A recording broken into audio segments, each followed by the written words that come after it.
You're listening to REIA Radio, the nationally trusted name in real estate investing. We dig deep to discover investors' why in real estate. If you want to skip all the BS and get in investors' heads, you're in the right spot. Be one of the thousands to check out REIARadio.com.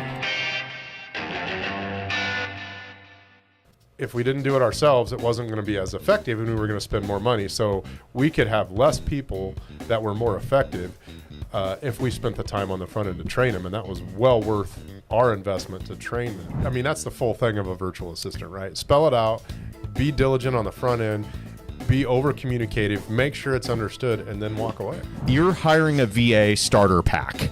And in order to do this and have it go well, you need to document every process that you want them to handle. What exactly are they going to be doing on a day-to-day basis, and expectations and all that. One quick question there is, do you have to go through like a standard eviction process because it's a storage unit? No. Okay. No, you do not. Owen, wouldn't you say that Brad really suffers from shiny object syndrome? Well, a little. I think he suffers from complicated object syndrome. Like, he seems to gravitate towards stuff that is like a Rubik's Cube for most investors. Welcome to REIA Radio, episode 129 with Brad Bader. If you listen to episode 7 when we had Brad Bader on, I wish we could replay the intro that we did for that one. It's like, Bader. Well, now they've heard it. So I listened this last week to a couple of our early episodes. Did you? Wow. That's all I have to say. Like, I know, generally you're your own worst critic in these, but wow, we could have done better. I did listen to Brad's before we interviewed him just to kind of recap myself, and then the whole intro was like, oh my goodness. It was struggle bus, man. Yes. Like, I'm sorry to anybody that stuck with us for this long. Wow. You are troopers. But that actually kind of got my mind going where I'm like, you know what? It's time for a new intro. New microphones. New equipment. No, I mean, like right now. Like, I'm like, it's time to completely redo the intro again. It's time to create a season 2 and, update our questions and update our graphics and just kind of give it a season 2 feel. Okay. Are you down with that idea?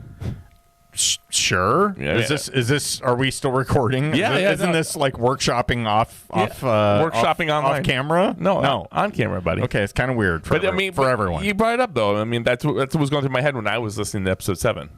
Okay, Brad Bader is back and better than ever. Better than ever. Anyway, so Brad Bader, this was super fun. We got to sit down with one of our good friends, Brad, who has had a hell of a career and a run in real estate investing, and he's starting to get in a little bit of everything now. Yeah, it's so this is kind of like jack of all trades. I'm not going to say master of none because he's a really cerebral guy, as you'll find out because he's a valedictorian of his a huge class. That's right. And but no, Brad's done. Okay. He called me like 3 hours before the podcast, and he goes, hey, so I really don't think that we have anything new to talk about from when I was on. I go, dude, that was like 3 years ago. Like, you've done a ton of stuff. Yeah, I just don't know where we're going to go with this. I go, do not worry about it. Just come in here. We'll figure it out. We'll take care of you. I go, we're just going to talk. I go, we're all good friends for a very long time now. We have nothing to worry about. Yeah, so this was a great rehash of Brad's background, all the new stuff he's been up to in the last 3 years. He's done a lot more than you originally heard in episode 7. Apologies for the intro and all that. That's the beginnings. And but no, he's done really cool stuff. I mean, if you're interested in rental properties, working in a niche, like kind of a niche investing market, like working with the city and them providing rehab funds to you, and then figuring out a way to have nonprofits basically lease your property, and then you can exponentially get a higher return than you can if you're just doing traditional leases with normal, customer or tenants. Mm-hmm. And he's done storage units. He's done multifamily. He's done development. That city program. Yeah, the group home and right. Yeah. Yep. And so, man, I tell you what, this has kind of got me pumped to bring back some of our 3 years ago guests to kind of like do a rehash. And what have you been up to lately? Because any names specifically? Well, Jose Pena was the one that was on my head. I think we need to bring back Jose Pena. I think we need to bring back Sonia Macias. I think we need to bring back Colin Schwartz, Chris Pomerleau. They've all been like things have changed so massively in their trajectories. Chris Pomerleau was 50. Colin Schwartz was episode 10.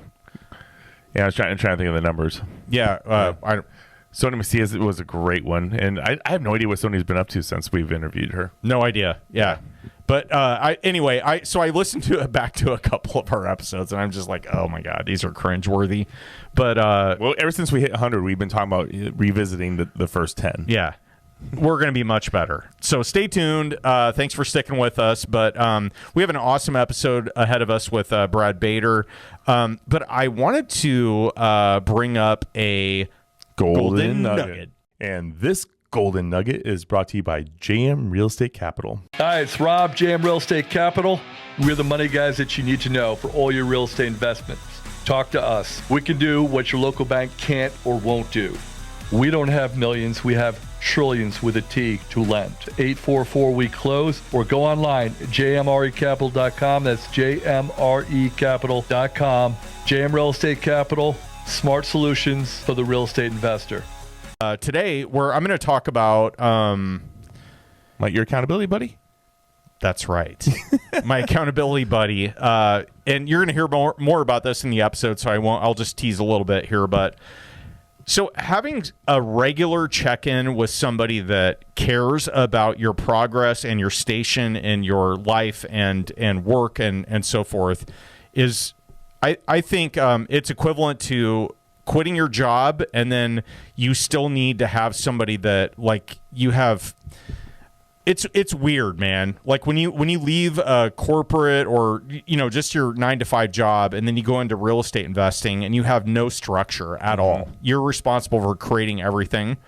If you have somebody that's going through the same stuff as you, it's so helpful to have just a regular check-in to bounce things off of. And like, here's what I'm going through. What do you see that's wrong with this, or what's right with it? And getting their advice and tips. And Brad's been that for me for the last 2 years plus. And every time we talk, it doesn't like, there's not earth-shattering revelations that come out of this generally, but there can be. And you never know when you're going to be just casually talking about something that you were participating in over the last week or 2 weeks or whatever, and then they happen to mention, oh, have you ever talked to this guy or this person, or have you ever tried this? And then you're like, no, what are you talking about? And then you dive into it deeper, and then all of a sudden you learn something, or you get a new contact that is exactly what you needed. And then you're on a launch pad into a whole different, trajectory in your business. And like, so I'm really thankful for Brad being in my corner and being my accountability partner over the last couple of years, because he's been awesome. I mean, it's just no punches pulled. You can just, here's what sucks, man. Here's what I really effed up on. Here's what I'm struggling with. And then you're going to get probably some pretty damn good advice, and it's generally going to be unvarnished. If you choose the right accountability partner, you don't have to worry about them sugarcoating stuff, because I think that's the trap that a lot of people fall into. You get close friends or people that you surround yourself with, and they're going to tell you, oh, you're great, or whatever, or like you're going to bounce back, and you don't get really practical advice, or somebody to tell you that you suck, or like, what are you doing, man? Like you're really failing here. Get your shit together. And that's what Brad's been one of the people that has been really great about that for me. It's funny, that weighed heavily on me, and I first learned about this about a year ago, and I had no idea that was going on. And when I heard about it, I was kind of taken back. I'm like, oh, it made me think a lot. And then I wanted to make sure that we brought that up in the podcast today when we brought it up. But it also made me think, like, who's my accountability? And I technically don't have an quote unquote accountability buddy, but I think the closest person to accountability, buddy, I have is probably you, because we sit in a studio, and you kind of give me a ton of shit about things going on in my life, as you do as well. So non-directly, I think you are my accountability buddy. We don't have anything informal, but we do sit in this room every week, and we talk about what's going on in life before we start and after we start podcasting. And I think you probably know more about what my internals than anybody else. Well, I think the key to what you just said is it's not quality, it's consistency. And you're not going to have the same conversation every time. It doesn't have to be structured, right? I'm not sitting here grilling you about like, what have you done this week? And then grading you on it. Cause that sucks. It's like a performance review every week. Nobody wants that. Just gotta talk. You just talk. Like, hey, I heard you went on family vacation. Like, how was that? Where'd you guys go? Like, it's just catching up, but it's also, hey, by the way, like, what are you struggling with? What went well? Like, what happened in your life? Like, it's just. But sometimes I'll come in a conversation too. But you can be like, oh, I got this project. I got this project going on, and this happened. Well, tell me more about that. And I would never have thought to give you the referral to this person, or vice versa. And then because I described my situation, you're like, oh yeah, call this guy. He's the problem solver. He's Mr. Wolf. You know what I mean? Like, you not get my reference there? I feel like you didn't. Wolf of Wall Street or what? No, like Reservoir Dogs, Mr. Wolf. I don't know what Reservoir Dogs. Oh my god. Ted, I feel like I need to mentor you, like on just pop culture and life stuff for Gen Xers. No, Mr. Wolf. No, Harvey Keitel. No. Wow. Okay. But I'm sure. Listeners. I'm sure every listener listening knows exactly what you're talking about. All the Gen X listeners have listened to. Flow with it. Yeah. Okay. All right. So anyway, accountability buddies. That's today's golden nugget. I think it's a great golden nugget. I mean, when I was listening to the podcast, I actually wrote that down in my book, and I started just because I thought that was such an important topic, and I'm glad that we brought that up today. I will tell you what, though, I resisted it for quite a while. Brad and I talked about it. We talked about starting a mastermind and all that, like kind of a mini Omaha one where we could all, like people that we see regularly outperforming, like, can we get together and share ideas? And then we were just like, it seems like a lot of work. How about you and I just talk? And then that's how it ended up. And it's not super formal. We just talk every other week. But anyway. I agree. Golden nugget. Well, with that, I do have a review. Holy cow. So it's been a while. It has been July 12th was the last, or June 12th was the last review. I was going to say, it has been a while. It's in the future. But yeah, we got a review, and they call Tayaasay is the name on there, Tayaasay. And this is on our Apple. And they said, great podcast, great information is the title. This podcast is great. I love the detailed info and the host. Well, it says host, not hosts. Probably me. Dang it. Take a listen. You won't be disappointed. So thank you for that review. Like I said, we appreciate we now have 111 reviews, which 110 of those are 5 stars. I just want to point out 111. That's 11. That's a different podcast. Yes, it is. Stay tuned next week, and you're going to understand why. Yes. So anyway, 111 reviews. So thank you to everybody that's getting reviews. Please let them come. Please give written reviews also, because that's our way of saying thank you for that. So with that, let's get into today's podcast with Brad Bader. Brad, we had you out in episode 7, man. You're one of the initial 10 that we had, and we haven't brought many people back, if anybody, from the first 10, have we? Sarah Weaver. She wasn't the first 10. She was like 49. Oh, right. So, yeah. I think, you're our second repeat guest from the initial the initial attempts at podcasting during the first 10 episodes. It even had a different name back then. We had like Mickey Mouse equipment. It was like Fisher Price like microphones, crackly. And I was listening to it, and it's like we redid the whole intro every time. And I was like, welcome to Omaha REIA Radio. Episode 7. Yeah. Lucky number 7. The number 7. So we went to a meetup this week, and man, you gave me way too many old fashions. I was the antagonist a little bit there, I will admit, but we had a good time. We did. Thank you. My wife was like, seriously? Did you have a little fun? Well, good. Hey, good to see you back on the horse. Cheers, on REIA Radio Fridays. Cheers, boys. Okay, Okay, well, we have a lot to cover. You've done quite a bit of different stuff here in the last 3 years? year and a half, 2 years, 3 years, however long. It's all running together. But last time we talked, I think we dug into flipping, what you were doing with flipping and being active and dealing with wholesalers to acquire properties. Being a contractor. Yep. And you've done some different things since then. Before we hit record, we were talking about, I'm sure people outside of the Omaha market get tired of us railing on the weather struggles that we've had, but we were talking about insurance claims again. And you mentioned right before the record button was hit here, what happened to you a couple of weeks ago or recently with a roof claim that you had? One of my properties, old asbestos roof, and I turned the claim in with the understanding we had recoverable coverage on it. And as it turned out, the adjuster pointed out, no, you don't. It's cash. So I am going to get. They bottom it out at 25%. So I'm going to end up with 25% of the value of the roof, not 100% that I was expecting. On a big claim roof, right? A very large. Well, yeah, it's an asbestos roof on a multifamily. So, yeah. Oh man, you don't see those very often. It was a conversion. Ah, got it. So 2 buildings. I'm kind of dealing with that. I have a 4-unit that I bought, and I assumed the claim that was already in place, and they had an ACV policy, an actual cash value policy.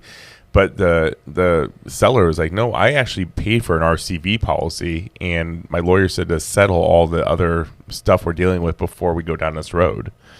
And so I'm now talking to the lawyer, and he's like, no, man, let's get this done right away. It's like, show me what proof you have. So we got the email chain, and sure enough, right in there it says he agreed to go with the RCV policy. So once we bring this up, that will go against the errors and omission insurance that the agent has on the difference.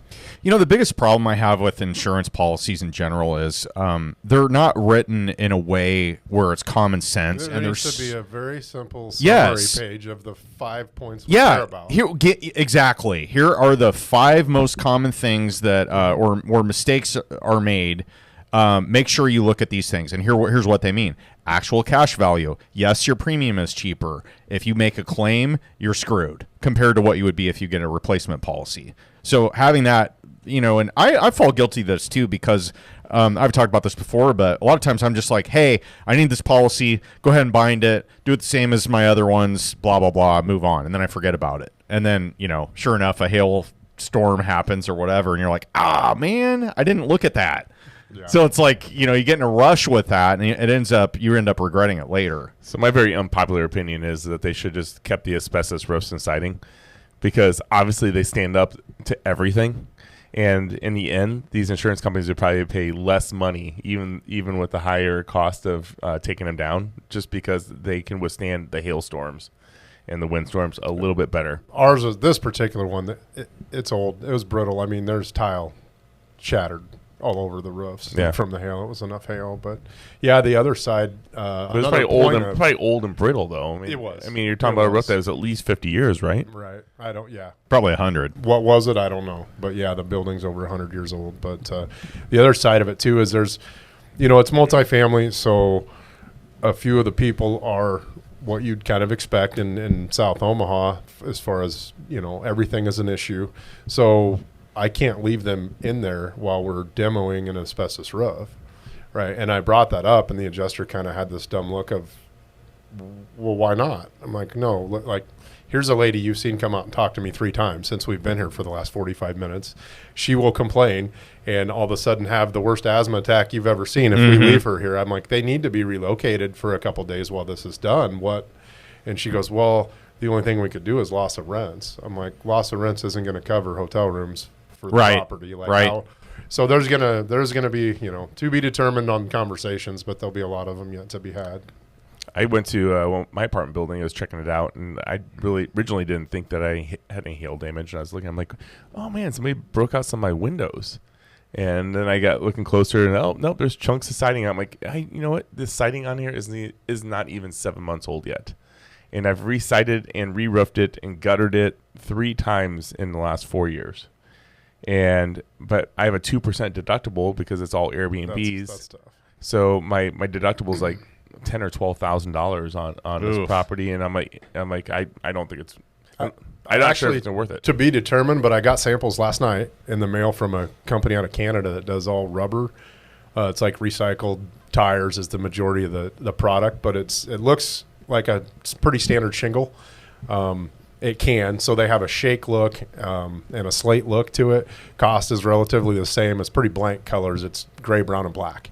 But I believe I'm going to try that on a client's house here soon. It's going to be roughly double the cost up front of a standard architectural shingle, but in line with like a presidential series.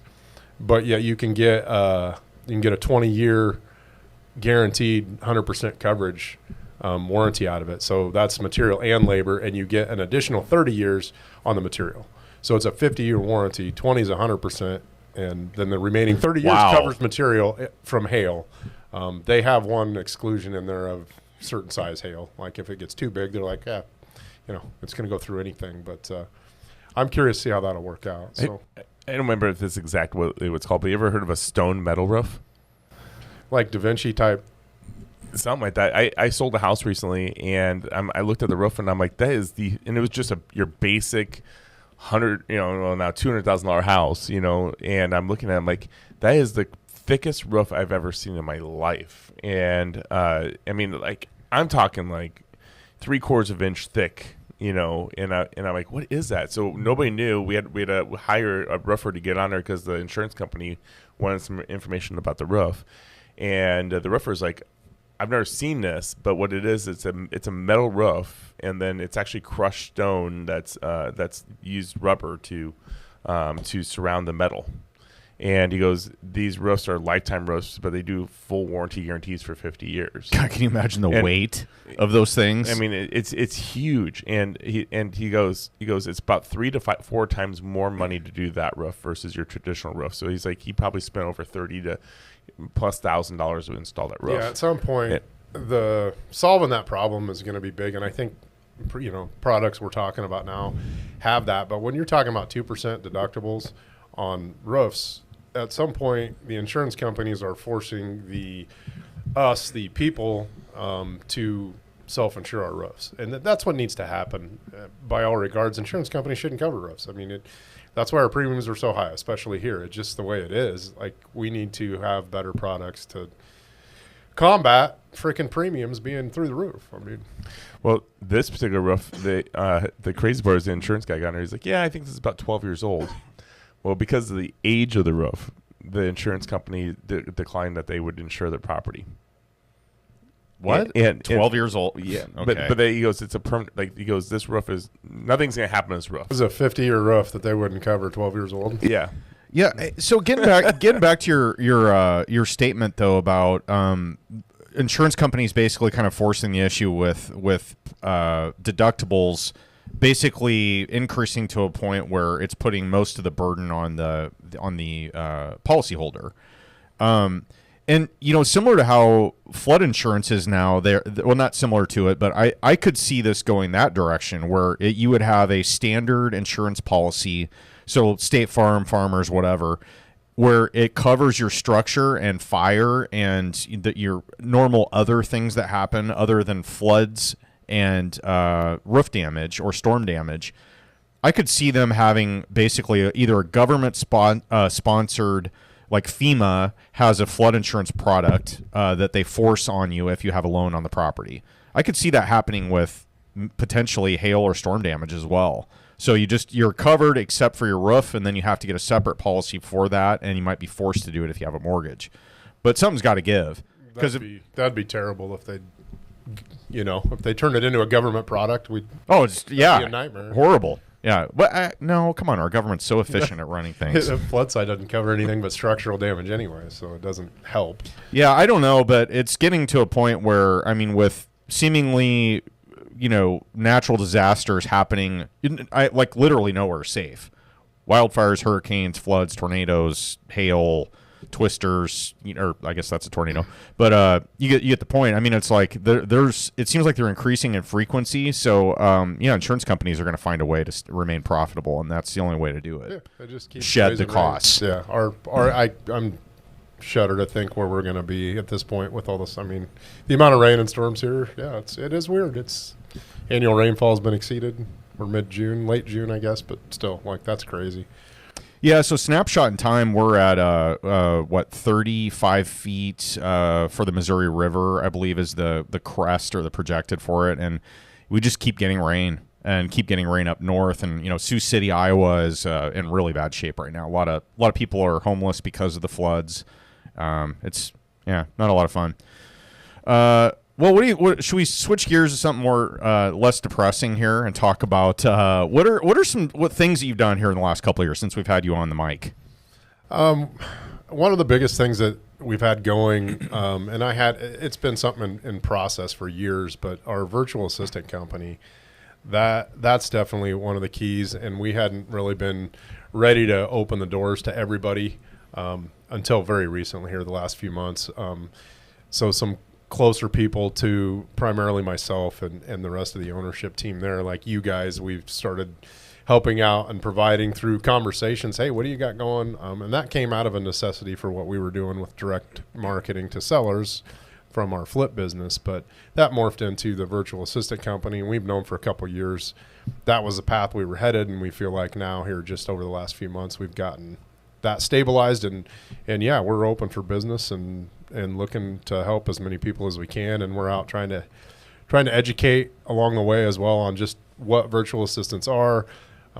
There's a lot of them out there. It's been a growing industry for obvious reasons, right? Cheaper labor is a win for all of us. How can we get things done? And the world's becoming more virtual, and it's easier to do. It's easier and easier to do. So we just feel like we've kind of cracked the code on what's needed to train the virtual assistants, and more importantly, the clients, on how to utilize the virtual assistants. And we've really leveraged that. And JB's doing a phenomenal job there. He's been working with our team from day one. It's about a 5-year process at this point. And JB is your business partner in that business. He is my partner in that business, on the virtual assistant business. And yeah, we've been longtime friends and graduated high school together forever ago. We were 2 of 17 in our big high school. Rumor has it you were valedictorian. Is that true? I don't know who would have said that.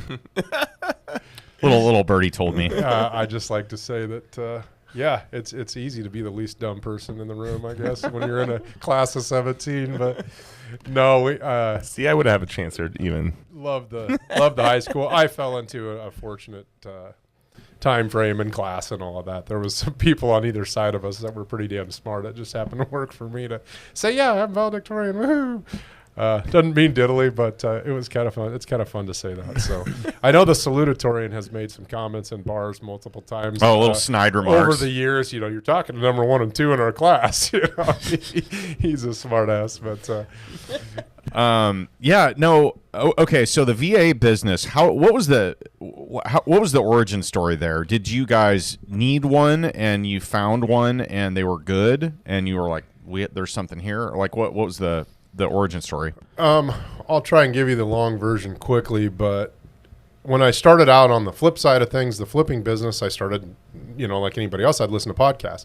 And what I found was there really wasn't a flipping podcast out there. It didn't exist. I don't know that it does today, that doesn't also revolve around essentially wholesaling. So direct to seller marketing. So I knew I was learning without trying to what it took to be a wholesaler and how to do the direct to seller marketing, because I was trying to learn all I could about the flips. And when we started and got going, I knew at one point we would hit that threshold where we couldn't get enough supply to flip as many houses as we were flipping by relying solely on wholesalers, and we would have to go get our own product.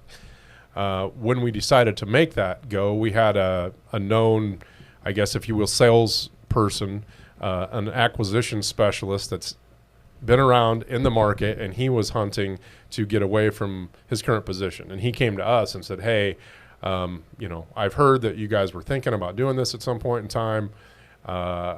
If you would pay me X, I'll jump on your team. And it's like, okay, well, what better time do we have than now? So we went out and did it very inefficiently in the beginning. It was just, how fast can we just start? So we bought a very expensive list. through Audantic. They give you a list of 40,000 every quarter. Most of those are repetitive after the first 40,000, but it's like a $25,000 or $30,000 initial investment to get that going. And then we had the acquisitions specialist on board.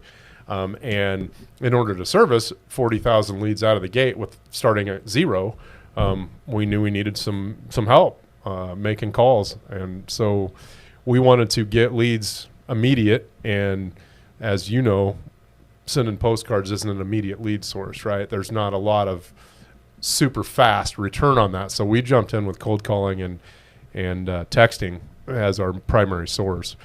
And we hired a team of 8 virtual assistants basically day one that we went with that on. And how many of those 8 are still with you?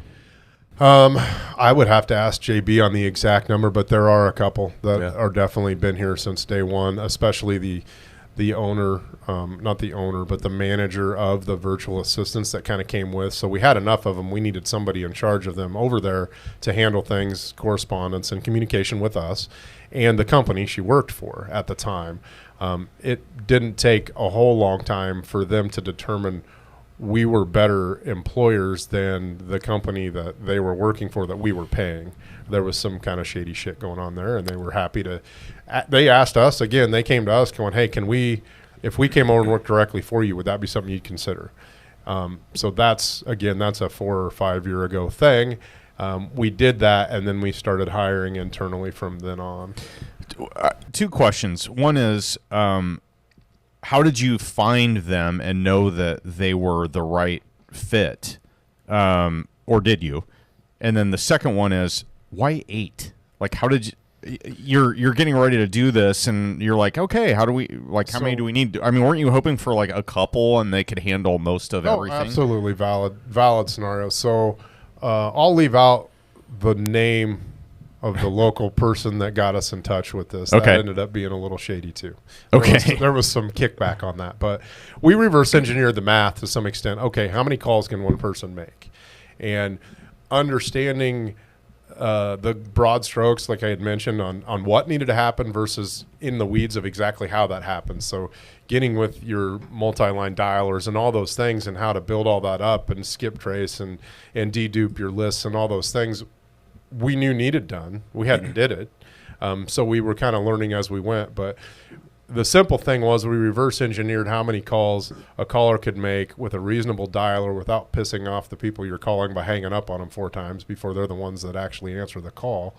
And went, we're going to jump in with a list of 40,000. By the time we need to hit these guys 7 to 9 times before they'll probably answer the phone, even if they're first on the list, okay, the math on those calls means we need this many guys to get this many deals to make up our initial investments of we essentially salaried the acquisition specialist, salary plus, and then we had the list to pay for, and now we have the VAs to pay for. So it was a math equation that we felt comfortable doing. I'm looking at this as and maybe this isn't the right way to look at it, but what you're describing is it almost sounds like you bought a bundled, ready to go package of wholesaling or flipping, in that you're buying the leads, and to manage and vet those leads, you're buying the people, and then you have to plan what happens after you get properties under contract. How do you do the appointments? How do you do the getting them under contract? How do you do dispositions?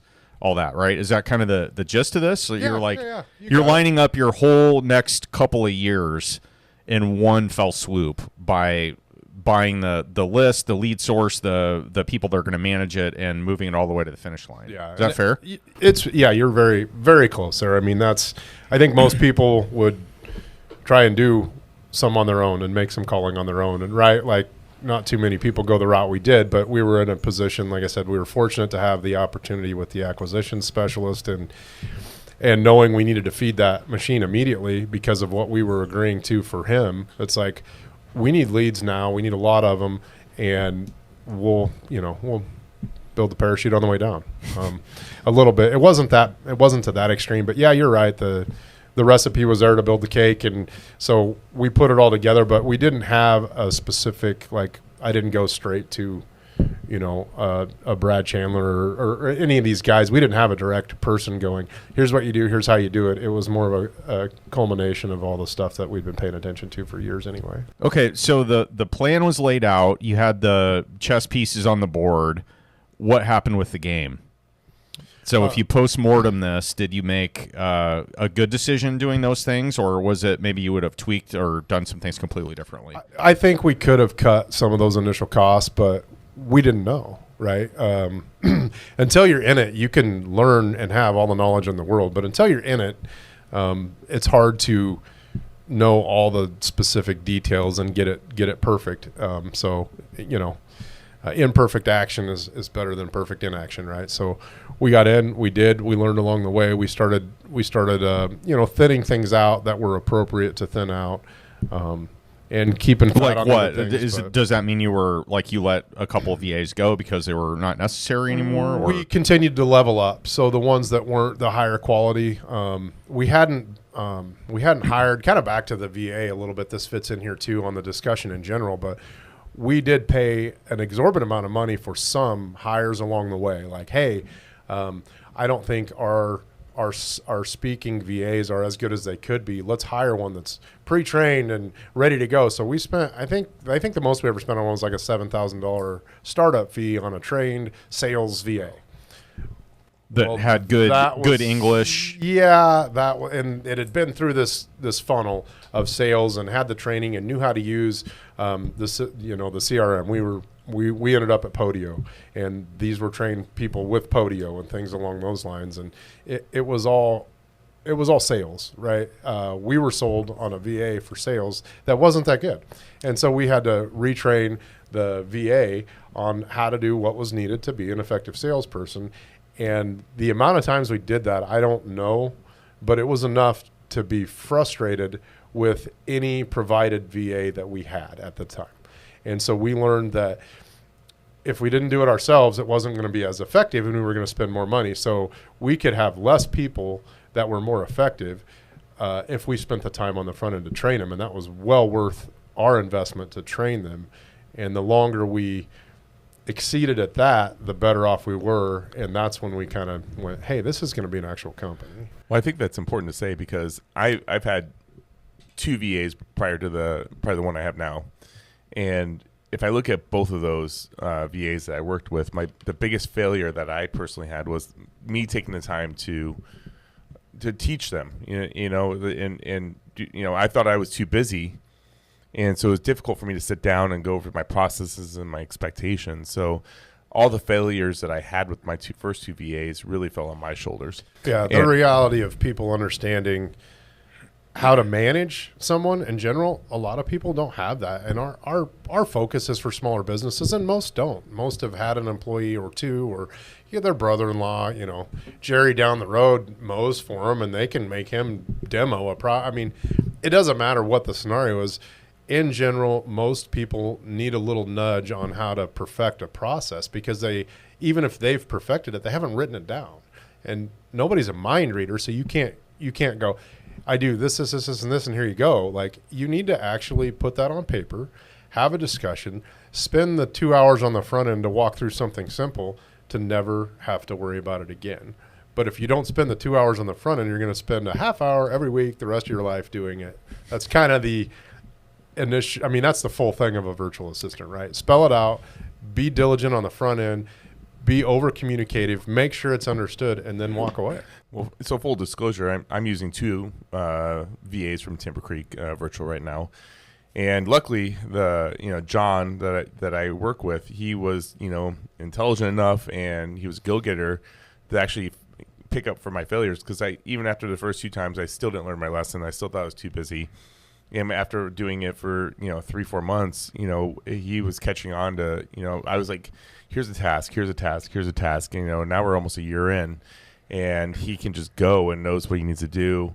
But you really just need, if you're gonna do this, in my opinion, tell me if I'm wrong, but you really need to just take 2 weeks off from your life and really just train this person, unless you have a really good group like yours, because JB really works hand in hand with you on training, that is willing to handhold. Because you got to put the time into working with them, because otherwise that seed's not going to grow, and it's going to hinder your business and cost you more money if you don't. Yeah, I think you're right, Ted. You need to put the time in. I would not say you need to take 2 weeks off to train them, especially But if you did, with us. But if you did. But you're right. If you did, it's kind of like, I can't remember who had the scenario of like the pre-approval at the airlines. Like, it's not as big of a deal now, but you get the TSA, if you're a frequent traveler, like that used to be a huge pain in the ass. It was like a half a day to get all your shit done, to be pre-qualified to go through TSA without taking your shoes off, right?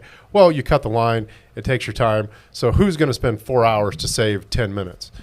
If you're somebody that flies 3 times a week, it doesn't take long for that to make up for itself. And this is the same kind of scenario. You have to spend the time on the front, like you said, to get the results on the back. And that's what I feel like we really do a good job at. And we're continuing to improve that with evaluation forms we're forcing from both sides.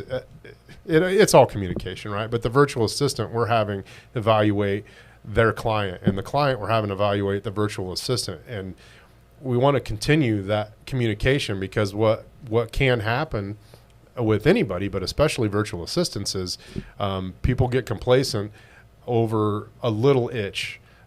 They'll continue to scratch that little itch. Well, 80% of what I want is getting done, and it's getting done how I want. And that other 20% is not that big of a deal. I'll continue to I can live myself. with it. Yeah. It's like, no, we're trying to be as effective and perfect as we can be on sniffing out the 20% problem, so that we can continue to improve, excel, and keep the clients as happy as possible. It's kind of like, your drunk self versus your sober self. If you have some forethought, it's the night before, and you're like, because I always say, drunk Owen can be a real, but Sober Owen is too. Hey, that's also true.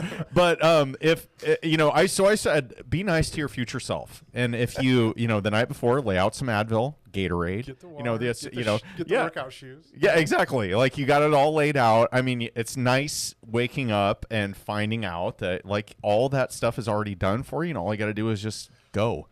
But I think what would be helpful for, and tell me your thoughts on this, but I think most people don't understand how to manage, especially if they're not sitting in front of the person.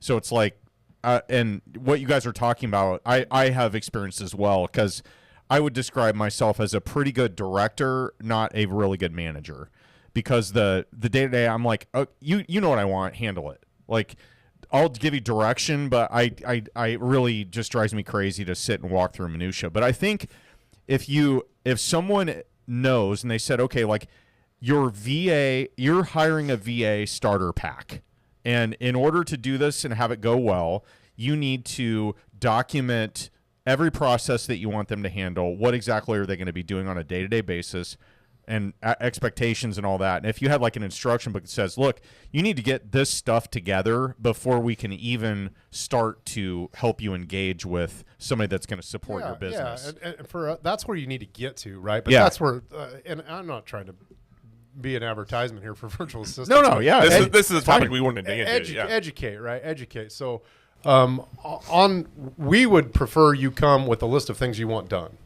You don't need the process. We're going to help you build that. Mm-hmm. Because there's going to be some assumptions made on both ends, specifically from the client. There's going to be some assumptions made that leap to, well, if you know this, you know that.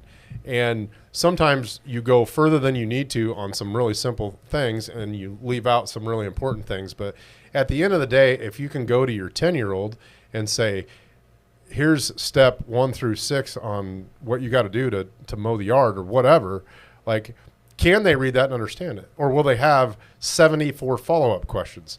And if they have 74 questions, you already know what they are. You can pretend to be that person. So answer those questions in your 5 or 6 line items. And that's what we help do. And we help do that in a group setting with the virtual assistant, with the managers, with JB, with the client, with anybody on your team that you might want to have help answer those questions. But it's even if you're not going to hire a virtual assistant, I have made processes for myself. I feel like I'm a reasonably intelligent person and I can learn things, but I've caught myself over the years. We've already established that, actually. I've caught myself. Valedictorian, no big deal. I've caught myself multiple times solving the same problem and feeling wonderful about it, and then going, shit, I solved this 2 years ago. Like, what the? So I will, when it comes to like annual processes, I've documented those things for myself because I don't remember the easy steps to go onto the government website to pay the biannual fee or whatever it is. Something simple that you don't do very often. I've made those steps for myself so I don't forget. So if you can look at things like that to go, if you don't remember how to do it, just pretend you don't remember how to do whatever it is you're going to do, even whether it's daily, weekly, monthly, quarterly. If you would just document that for yourself, that's all you really need to do. Hey, do you know, I'm putting you on the spot a little bit with this question, but do you have a tool or an app or something that records your screen? So if you're trying to walk somebody through, like, here's where you save this file, or like, here's how I want this organized, or like, here's what I'm doing inside this program, and I need you to do the same thing. I think all MacBooks have that built in. Screen recorder. There's a ton of we used Loom a lot. We are huge Zoom people, virtual company, kind of obvious, right? Yeah. However, we do a lot of Zoom recordings. So we'll set up sometimes individually, and we'll just have a Zoom with ourselves and record that way. But there is a free, I don't know the command for Apple, but the command for any PC that's not is the Windows key, Alt, and R, and it will automatically record whatever you're doing on the screen. And it'll save it saves. I didn't know that. Yeah, it goes directly. You can't direct. And this guy used to work at IBM. I did. Yeah, it's just a cheat code. Windows Alt R. Yeah, I'm not an Apple guy. Okay, clearly that's been well established on this podcast. It pulls it up, saves it to your PC automatically. Huh? There's dozens of apps out there. That's good to know. Screen-O-Matic, Loom, and yeah, there's Screencast-O-Matic. That might not be the same one you're talking about, but yeah, I think Loom I've heard of. names, I've never heard of it, or never used Loom, but I've definitely heard of it. So what does your VA team look like today? Like not the ones that are working for other people, but like your guys' personal team. Like how many people do you have, and what's their roles? So yeah, as a core that we essentially need to carry, right, just to keep things going.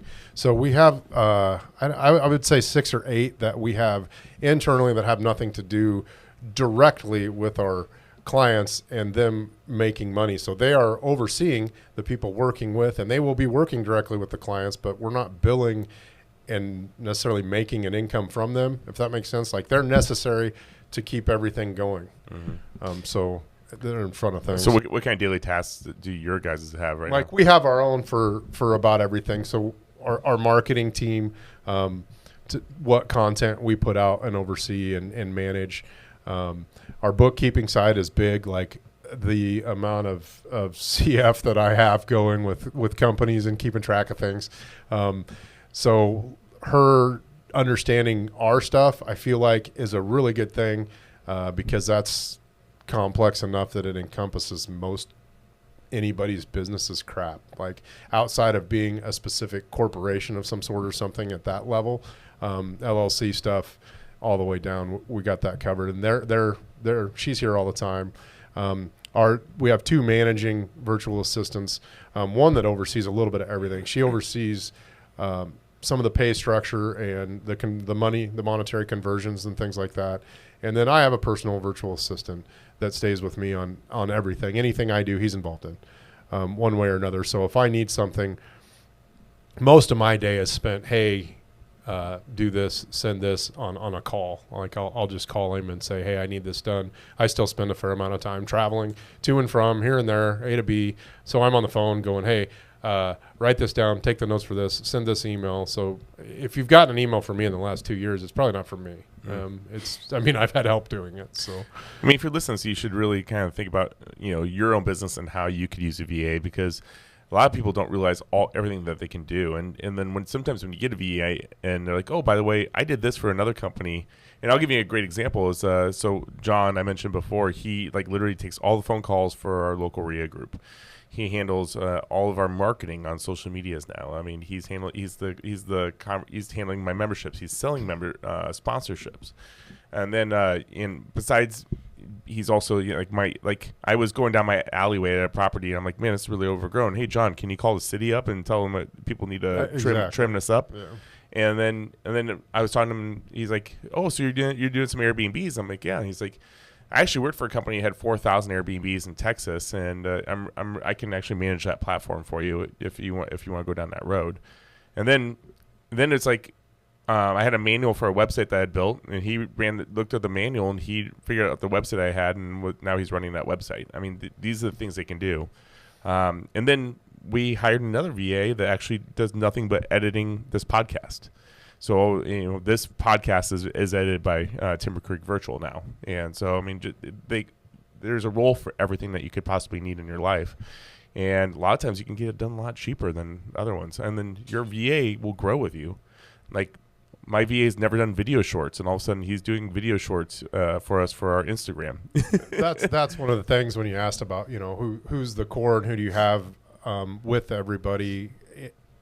We have enough out there that, like, I will assure you that John isn't the expert in everything you have him doing. I don't think he's an expert in anything I'm doing. But he has a team behind him, so there is a lot happening that you don't necessarily know about, because we don't want you to have to deal with it. You want to deal with John. Mm-hmm. You don't want to deal with the 3 other people that John is talking to and making sure shit's done right. Mm-hmm. And that's where we have a lot of value there, is we've been down this road for long enough that all these things are bolt-on ancillary type of things that end up being needed.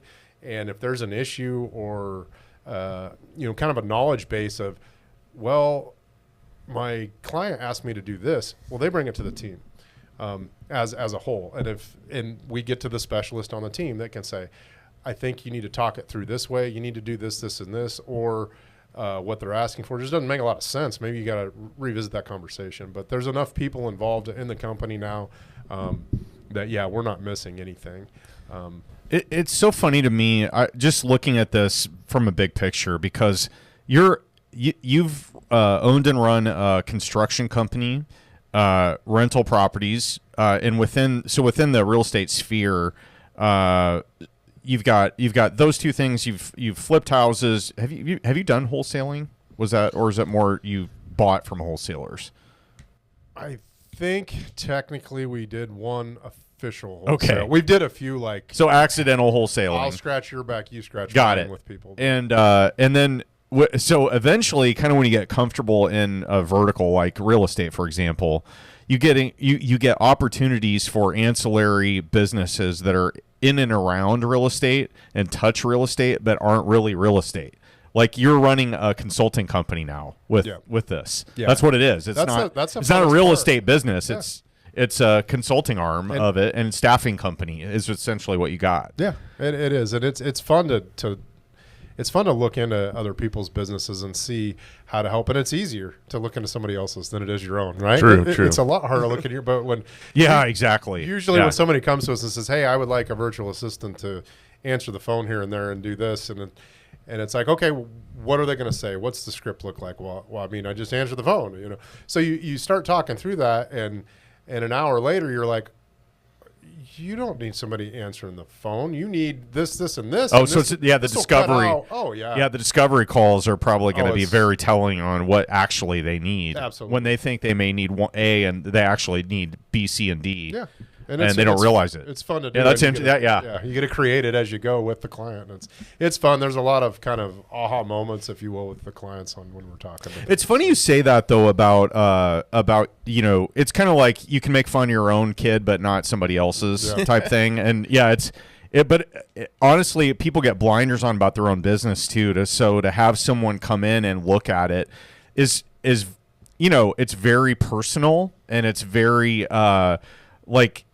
I wouldn't say you get defensive necessarily, but it's a very personal thing if somebody looks at it, because it's a peek behind the curtain on not just how's your business running, but how are you running your business, and that says a lot about you.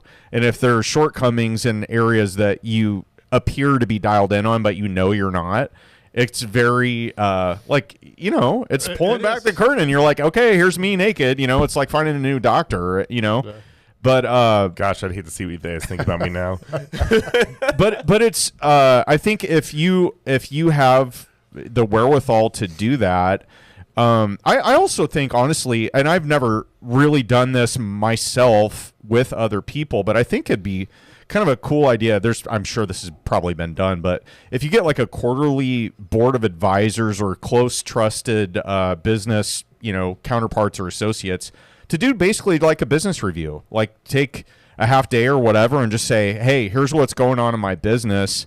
Can you guys just tell me what's broken here? What am I doing that I shouldn't be? What am I not doing that I should be? And am I missing people? Am I missing processes? What are you guys doing in your business that's similar, that's better? I feel like you're exactly right, and I think that's the basis for most masterminds. That's why. That's why they exist. That's what started that, right? Hey, you, me, and Bob should get together and actually be vulnerable about what we really have and how do we improve on that. And it's hard to do. Yeah. It's great in concept. However, we found that surprisingly, it's easier to do when we are hired to help you do it. It's easier to be a little more vulnerable knowing you're paying us to be there for you. It's a lot harder to do. I've thought for years, why the hell on a mastermind side, why would you pay $25,000, $30,000 a year to be a part of something, especially here in Omaha? Like, how many of us could get together once a year, set a focus, or once a quarter or whatever, and do that? We could. I don't know how many times we've talked about it. Is it ever happened? Like, is anybody going to do that? And it seems like you have to have something invested. And again, people feel a little more protected, and that is part of me. I feel like from an integrity standpoint, but we're very tight-lipped. We're not talking about other clients with anybody else, like what we're doing. And we don't necessarily have any kind of fiduciary responsibility or anything like that, but we certainly treat it that way all the way through and through, whether it's from a monetary side or not, doesn't matter. Like, if you're talking to us about your business, and we're looking behind the curtain, we're looking under the hood, whatever you want to say, we are very cognizant that is personal and it's private, and we don't share any of that with anybody. I mean, we don't, but people are more open than I expected to be, honestly. We got to pull. There's some dragging and pulling to get to the real scenarios sometimes, but I think honestly it's kind of like a pre-therapy session when you're preparing to do this, or you've committed to doing it and you haven't started yet. Because like, I know when I engaged you guys to kind of help out with just getting my crap together and organized and work on things that I've been ignoring willfully or just because I have other stuff going on. Those things are tough to admit, but when you do, and if you can get past that, you're like, hey, here's me. I'm good at some stuff. I suck at some things. And if you can just be a bigger person and admit that, you're going to go a lot faster and a lot farther with that. Because like you said, if you're dragging somebody along through this process and they're guarded the whole way, it's going to be a lot more difficult to actually help them. Yeah, our goal is to speed that reservedness up, I guess is the way to say it. Like, you got to feel comfortable before you're going to open up completely. Most people do. The way you put it is exactly what we all should do, but none of us really do. So yes, we want to make people feel as comfortable as quickly as possible, knowing we will save them time, effort, energy, money in their life if they will just, the quicker we get to that point. Yeah. Okay, so I found out about licensed therapists about a year and a half ago that you guys were actually doing like calls together, kind of like self-coaching. Is that still happening? Yeah, we talk. What is it? Every other week? It's supposed to be. Yeah, it's supposed to be. Hey, we were in a good streak there, and then I had to cancel on Monday just for a good reason. How long ago did you guys start that?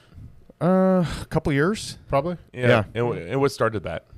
Me pushing on. Yeah. No.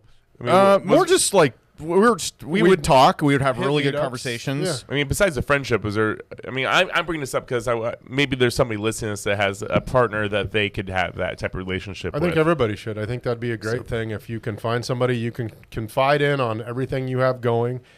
Just like somebody we on the talked same, about. somebody also that's on the same level. Same level maybe, but certainly doesn't need to be the same. I don't think. Because there's almost more benefit. There's going to be benefit on both sides though too to make that go long term. Right, but if you're a real estate investor and you have a doctor friend, I think that could almost be more beneficial to come at things from completely different angles. They can be completely third party on what you have going on. Like they might ask questions. Like if you're a real estate investor, that's everybody on the horn right now, basically. So if you're talking to a doctor friend, they're going to ask you questions that are either so elementary you probably forgot to ask yourself in a while, and you should, or it's out of bounds because nobody else has thought that way about it because they're new. It's kind of like talking to a kid about things. Sometimes they come up with, it's like, well, I don't know, why the hell hadn't I thought of that? So I don't think it needs to be same industry, but there's got to be a level of trust. I don't even know that it needs to be same level because, again, the same type of thing can happen there. Like if you're newer, you're going to feel like, well, how do I benefit this person that's seasoned and they know what they're doing?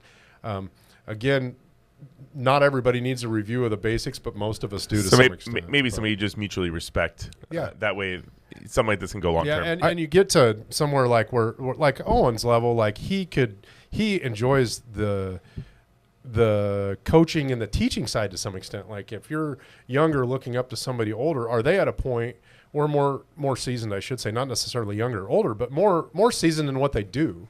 If they've been doing whatever it is longer than you have, regardless of whether they're 30 or 80, if they've been doing it longer than you have, then in theory, they're going to be better at it than you. So look up to them and see if they're at a point in whatever that career is, if they're kind of like a little bit stagnant where they want to, their mission has been accomplished to some extent. They're going to continue, but they're not at a growth pattern, which means they're probably at a point where they're ready to teach. Their contribution level now converts into impact on others. And I think that's pretty traditional throughout any career. I like what you said there about they're not necessarily in growth mode. And I think that a lot of people that really gravitate toward real estate investing want to buy. Right. They're all about growth. And you see, I think less people that have been in the game a long time that aren't trying to explode their business and 10x it and whatever. They're kind of like they've hit the plateau, or maybe they've done enough and they're good with their holdings. That's just it. A lot of people, it's like in this day and age, it's hard to feel content no matter where you're at. And I think that's overlooked completely. There's plenty of people that quite honestly can be. It's okay. If you hit a point where you're content, you know that you have whatever income you're desiring and you're still just going to go, you got to have that self-reflection and decide if that's really needed. Yeah, like, why am I doing this? Yeah, everybody out there talks about the growth and it's indefinite and it's infinite. And you should drive. If you're at 100,000 a month, you should be at 100 million a month. Don't stop. And it's like, no, at some point, if you got to know what happiness is for you. And if it is continuing, that's great. But most people fall back to, let's say they've been used to working 60 hours a week for 20 years.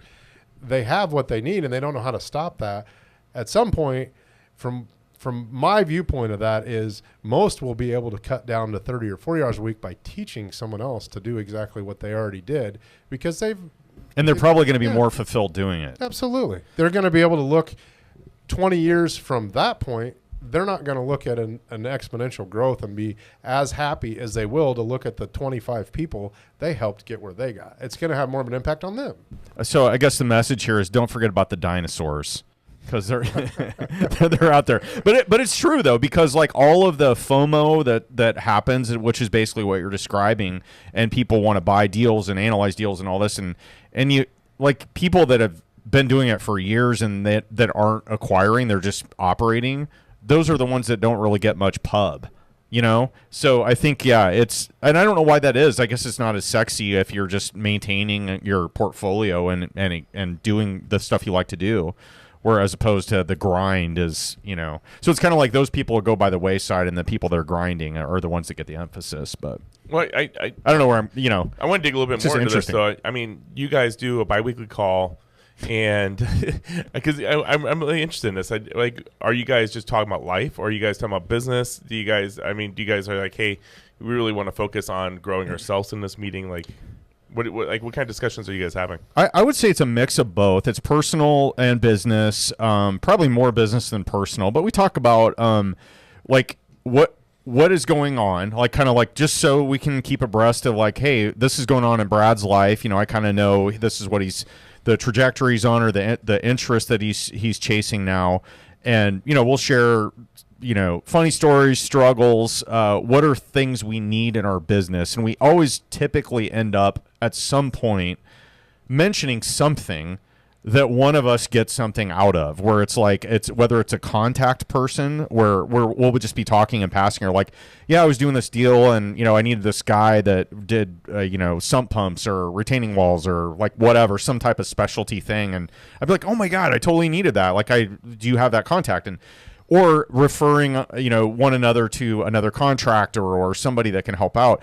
Those, I don't know how many dozens of times does that happen. Yeah, I mean, it's like every time we talk, whether it's like a lender or a contractor, and after a while, and here's the thing, Brad, I feel like I'm in a bubble with Brad a little bit on those conversations because I do know, like, and trust him, and we've built that over a period of time where I know I can tell him some stuff that's going sideways in my business, or if I want to bitch about, a partner or a deal that went wrong or something like that, I know that I don't have to worry about him going out and being like, oh, did you hear what happened over here? And I would hope mutual there, right? Absolutely. He doesn't want me coming in on the podcast and talking about all that stuff. Yeah, you guys, that's what I knew that these conversations came up because there was like 10 different things. You're like, can we talk about this? Can we talk about this? I'm like, I've never heard about this stuff. I'm you guys all the time. Yeah, but no, it's. I think that's important. It's important to have not just like somebody for the quote unquote mastermind, but we call it the accountability call, and it's not really so much an accountability as it is a regularly scheduled call with a trusted friend and advisor that can help you with steering through some maybe difficulties you're having either in your business life or your personal life through advice, context, or contacts, or just listening. Sometimes it's like therapy for me. I can bitch about something that's going really bad that I don't feel like maybe I can. It's usually Ted. Yeah, it's usually Ted. But no, I feel like I can talk to Brad about stuff that maybe is personal yet business related, and that maybe I don't have someone else that is either going to care enough to have me feel satisfied telling them or whatever. And you get unvarnished advice out of it. And that's also what I like and respect about that, is because he's not going to pull any punches with me and say, it's okay, keep doing that stupid thing you're doing because I don't want you to feel bad. Yeah. No, he's going to be like, that doesn't why are you doing it that way? Have you thought about looking at it from this perspective? And that's another reason that this is a valuable thing, is because it's a perspective. And most of the time, it's not that it's something that we haven't thought of, right? Mm-hmm. Like if you bring it up or I bring it up, the other one of us has certainly thought about it, but the fact that the other guy's bringing it up yet again and you've thought about it, it's like, son of a bitch, I really need to focus on that. Yeah. I need to pay attention to that. He's right. Yeah. But I mean, it started out, I think it's a great thing. I think everybody should try and find something like we have there. It's great. But whose idea was it? The coaching side, like I went through some coaching, some higher level coaching stuff, and I had to drag Owen to this.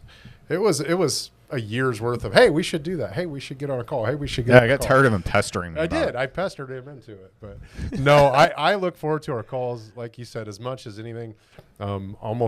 Almost therapeutic sometimes to just kind of get the shit out and move on and know that there's somebody on the other end that's cheering for you and looking out for your best interest and, pointing in the right direction and all that good stuff. But I feel like I have those people in my life, but I've never attempted to have a consistent call with anybody like that. Ideally, I paid a lot for some business coaching and it was great, but I feel like I could almost get more out of it with somebody I know that's local, and I feel like I can be helpful. And I was hoping for a much more structured version of things, feeling like the newbie with Owen on how can I help him? How can I make this beneficial for Owen, right? But at the end of the day, it's very unstructured. We don't have a lot to, we're not following any kind of anything really. But, yeah. Every once in a while, not that that's necessarily the way to do it, but it's just what ours has evolved into. Because he went on a cruise a couple of weeks ago, and I wanted to hear about it because I knew that was going to be impactful. I talked to him while he was on the cruise. We he virtualed in. Anyway, I challenge all the listeners right now to really kind of think, who your accountability buddy is, but the person that isn't going to sugarcoat something for you. And I think that's important. You don't want just a yes person in your corner to tell you how great you're doing. I mean, that's you.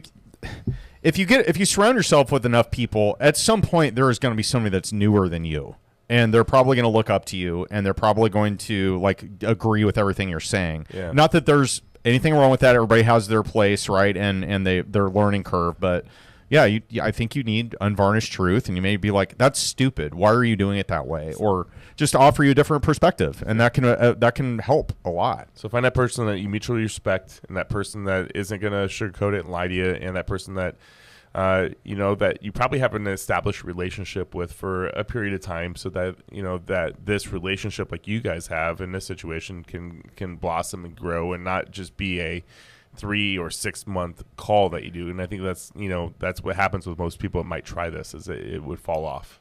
Yeah, it's like a podcast. Most of them tail off after 5 episodes, and then you never hear from them again. I never thought we'd still be here. It's quite the commitment to start a podcast, by the way. When I think back that you were episode 7, and I remember, that's crazy. And I remember thinking how big of a deal it was to have episode 10. Yeah, and you thought it was so silly. And I'm like, dude, we made it to 10, man. That like consistently getting to this room, and we gotta call somebody. We gotta call somebody that's gonna be a big player to get in for 10. And then we thought 50, and then we thought 100. So, yeah, and it's it's changed and morphed just like a relationship with somebody. So it's it's been fun. But hey, shout out to the listeners. Thanks for helping us keep the lights on with your viewer and listenership throughout the last few years. It's been a fun ride. After you're done listening to this, if you haven't listened to episode 7 with Brad, listen to it. You're gonna laugh your butt off, because we decided to keep all those, because we even had a different name at that time, like as I mentioned before. But the whole we did, yeah, it was called Omaha REIA Radio. Oh right, okay, not much different. But Brandon Turner's like, no, dude, just drop the Omaha and go national with it. Yeah, it's like, not, okay, we're it's gonna not the Facebook. Yeah, that's a good point. Okay, well, good stuff. Brad, what is now? Just to kind of highlight a few things that you've been involved in since our last REIA Radio conversation, Omaha REIA Radio conversation. I don't remember the timing of this, but you bought a small storage unit facility, right in Council Bluffs, Iowa, which I'm happily using right now. Yeah. Nice. So that's kind of a little bit of a little left turn from what you had been doing. Why did you decide on that particular asset, and what's it been like now that you've operated it for a while? That one was, like a lot of stuff we have, is a little bit unique, but that came to us just randomly from a partner just having a relationship. Drinking beer in the Ozarks is where that deal came from. Really? Yeah, it was Tim. But no, the price was right, and looking back, yeah, I'm glad we have it. There's struggles on learning all of that kind of stuff on the management and the marketing and all those things. And I think we had that panel a few months ago, and I think I remember Ted's question of, you ever had anybody live in it? My answer's changed since that, but was it the one across from my unit? No. Okay. No, it wasn't. Those guys were assembling furniture out of there, and they were there about every day. I was there putting some stuff in, and all of a sudden I see the door go down, the truck takes off, and then I just see these set of feet that are just sitting there planted for the whole time I'm working in my unit. And I'm like, took a picture, and I sent it over to these guys. I'm like, somebody might be living in here. No, they were good. They were in and out of there all the time, but they were just assembling furniture for people. They'd assemble one item at a time, but they were okay, believe it or not. But no, we did have multiple people living in one of the units here a while back, and it was a mess. So one quick question there is, do you have to go through like a standard eviction process because it's a storage unit? No. Okay. No, you do not. So it was more of a go beat the bat on the ground and scare the hell out of them, make sure they're gone kind of thing. But I actually locked them in. I made the assumption that they were gone, and they said they were gone, but they had broke the latch on the inside of the unit so that the lock was on the outside. So if the door was closed, it looked locked and legit, but they were able to open and close the door from the inside. And I opened it up and spent some time there one day, and I'm like, hey, you guys are going to be locked in here for good. I'm going to fix the latch and put a new lock on it, and you'll be stuck. So get your ass out. This is your one time only. Leave or you're screwed. And I went on the other side of the facility and things, and I don't think anybody was in there, but they would have been locked in and stuck. Like, they would have had to have called and cut the locks, and they didn't. So wow. They were gone, but it was brutal. Now, have you done any like auctions? Yeah. So what's that like? Is it like? So I used to watch Storage Wars for a couple of years. We haven't did them in person. We did it all online. So take video, take pictures, put it online, let somebody come get it. Yeah. So actually, the funny part is the lady. What did it sell for? That bought most of them. I put it at the bottom of the barrel. I think we only sold them for $10 or $20 because I didn't care. Like if somebody will come clean it out for free, sweet. I don't have to go clean it out. That was my concern. So can you let us know next time it happens? Yeah. Ted's gonna rummage. Yeah, we got I'm one. Totally interested. We'll film it. I'll put the link in. We're posting one here in the next couple days. Yes. Nice. We should film it. You want to do that? We'll do it. The one lady that has bought most of them on the auction, and there hasn't been a ton of them, but we probably did it 5 times or something. And the one lady that's bought like 3 of those 5 has a unit with us. So she shuffles the shit she buys into a unit. So win-win, I guess, for us. We could have fun. We could bring Denlison, and he could do like he could give us all like nicknames as we're sitting there around it, and we're like we'll throw some bids out there. Door goes up. Yeah, we'll look into that. Anyway, Brad, what did you buy this joint for? And like, what's the size of it and all that? Give us the deets. Well, we're just under 8,000 square feet of rentable space. When you say that, I don't really know I don't know what that means. Like, I can't quantify that like I can door. I'm a doors guy. Most people in storage don't necessarily go by number of units. Yeah. They go by square foot of. Because some are small, some are big, some are contractor bays, all that, right? Right. But, so, yeah, we have our 3 different sizes, the majority being the 10 by 20. There's 36 of those out of our 47 units. But overall, net rentable space is, I can't remember the exact, I think it's 7,860, somewhere close to 8,000. now, would that be considered a smaller facility? Yes. Okay. Yeah, so that's like I follow one person in particular that's kind of switched to nothing but storage nationwide, and he kind of puts that as his bottom threshold of properties to go after. Okay. And we have a very inefficient one. We bought it cheap enough. I don't remember the exact numbers, but we were in the 80s. It was 88,000. Okay. So it needed a lot of work. We re-skinned the entire thing, all new doors. But the facility has 3 buildings. There's 3 structures that make up that 8,000 square feet, and there is 0 land outside of the buildings themselves. So you're right up to the lot line. Yeah. So we have 3 structures and 2 driveways. Well, we need 2 gates, so we put all automated stuff in, but that's expensive. The gates by far the most expensive thing on a facility. Okay, would you mind sharing costs on that? Like you bought it for, let's say, 85 and change, or let's just say it's around there, 85, 90 grand. What do you think the money you had to put into it was? Because you walked in and you're like, all right, it looks pretty rough. We need new doors, new siding on the units, whatever.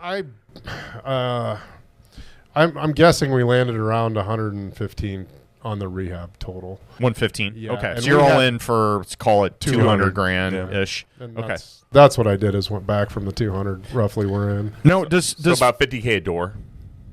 Does financing look similar to other properties like multifamily, or like what does that look like when you take that to a lender?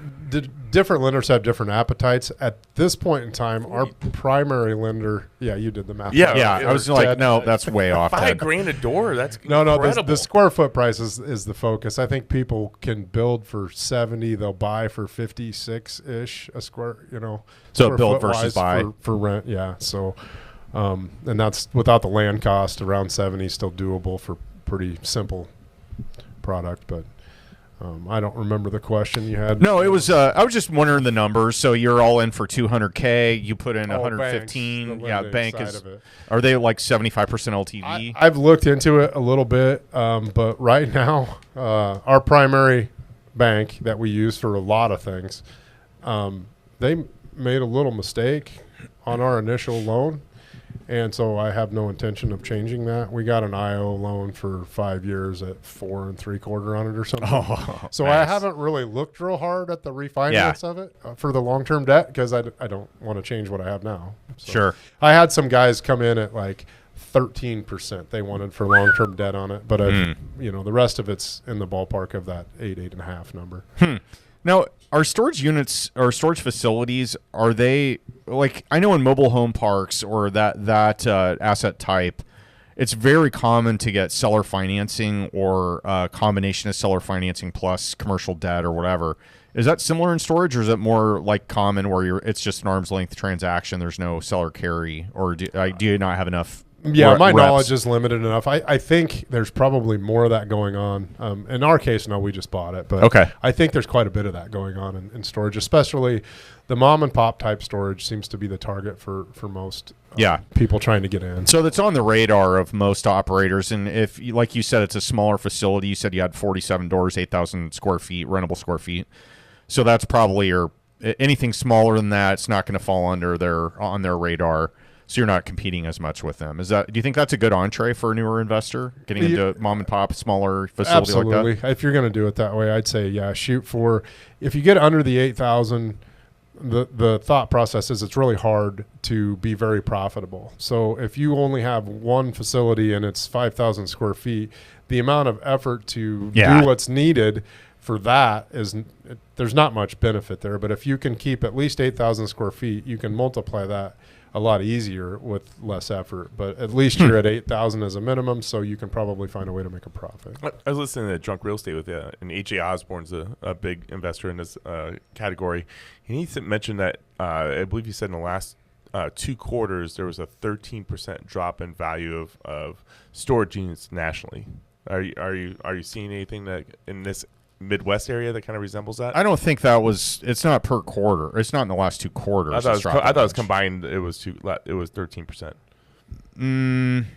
We'll have to check into that, but okay. I don't think it was that steep of a decline. There's a couple different people locally that are pretty big in storage.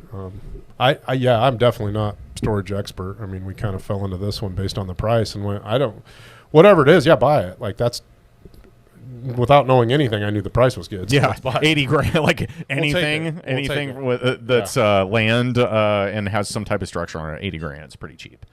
Yeah. I would have been all over that. My goal right now is just to sell off most of the stuff I have right now and look for some storage units so I can be a little bit more handoff.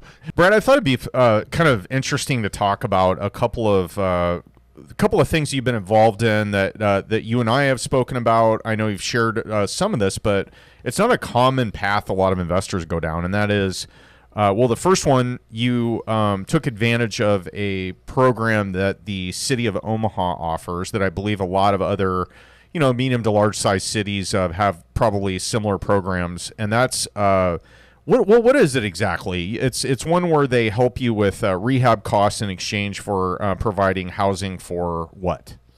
So the program in Omaha is the rental rehabilitation program. And yes, they're giving you construction funds in the form of a loan that, as long as you hit their criteria and time frame, it gets converted into a grant.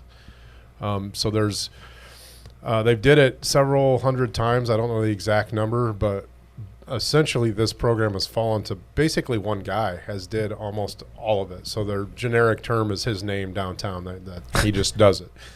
So there are a few hoops to jump through. The application is very lengthy. It's part of the SAMS.gov registration, and government contracting things has to be applied to it. You have to get through all that. But like anything else that's government funded, it's lengthy on the front end and the paperwork side. But would you recommend doing it? There's definitely a place for it for sure. There's a lot of different limits. The reason I did it, I knew it'd be a pain to do, so I did it at a pretty high level. At the end of the day, I got $172,000 from the city in rehab funds for one property. So that's what made it worth it. That locked me in for 15 years. So I cannot sell the property, and I have to have each tenant qualified through the city, and I have to go within the HUD guidelines of the rental amounts and utility schedules. And any tenant has to be a U.S. citizen. Most of those are pretty easy to hit based on the location of the property. They did open this up recently to Douglas County as a whole. It used to just be eastern Omaha. But the reality is you're not going to make the numbers work for the income verification. If you're renting a 3-2 in Elkhorn, people are going to make too much money. But if you're in South O, it's going to be just fine, as long as you can find an American citizen. Because you said you were getting hundreds of applicants that were not citizens. Yeah, we had a ton. Again, it was South O property, so there's a lot of people that couldn't prove citizenship, and that is a requirement. Now, big chunk of money for rehab on a property. So the teeth in this deal is, so the chunk of money turns from a loan to a grant, I think is the magic word here. Right. And but it sounds like there's process and milestones that you have to hit in order for that to be the switch flipped from loan to grant. How long does that part take? Is it like a year? So in this case, this one's 15. So at the Yes. end of it, basically they're saying, okay, you did what you said you were going to do. Now you don't have to pay this back. Now it's magically a grant. Okay. And it's 5, 10, and 15 years, depending on the dollar amount they give you. Interesting. So single family home would probably be a simpler way to go. The only thing is it takes approval. They're trying to change the amount of approval. So it is full city council approval required over, I think it's 25,000 currently. So that means you can't start your project for 2 months. Like it'll take them 2 months to get it approved after your application's in. Other than that time frame, everything else goes about the same. They have a separate inspection. There's no cost for any of that. They have a specific inspector just for this program. He comes out, verifies things were done. You also have to keep up with lead.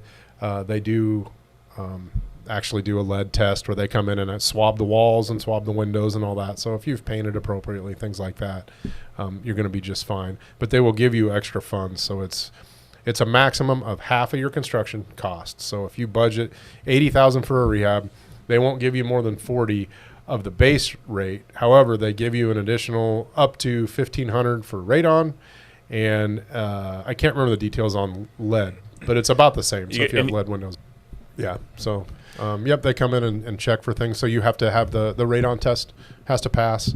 Those are required no matter what. So radon lead testing is required, and then everything else after that is like an application like ours. I can't remember if we're around 8 pages on our lease application, just a normal standard lease. I think ours is like 8 pages. That is a portion of, it's a 30-page application for each tenant they have to fill out, and most of it's CYA stuff. There's probably 6 or 8 of those pages are led around, it's almost like more on the lines of selling a property that the tenant has to fill out everything. But it's all city stuff. So if you can handhold the tenants, most of them are willing to go through that, and it's okay. Okay, so let's say I realize I'm hitting you flat-footed with this question, but I would assume that there's got to be other cities that are doing these similar type of programs.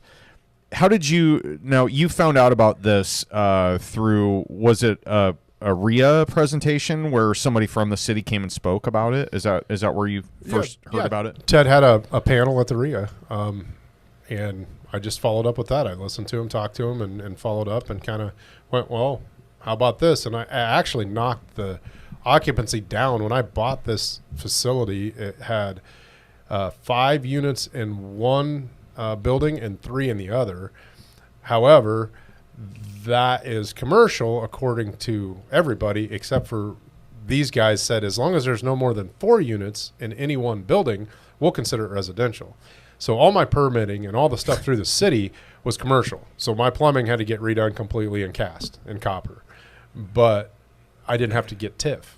I was able to go with the rental rehab program, which would turn into a grant. So that was the bit. So my cost analysis went, if I can get $170,000 versus 0, I can cut out a unit and still be fine. That's interesting. So if we're going to pro-con this, the pros sound like the obvious is you're getting a big chunk of money up front that you can use toward rehab, and you don't have to pay it back if you do what you say you're going to do for 15 years. The cons are tons of paperwork, lots of city involvement and follow-up, I would assume, right? You're interacting with them regularly because the tenants have to go through their screening process. Is that right? Yep.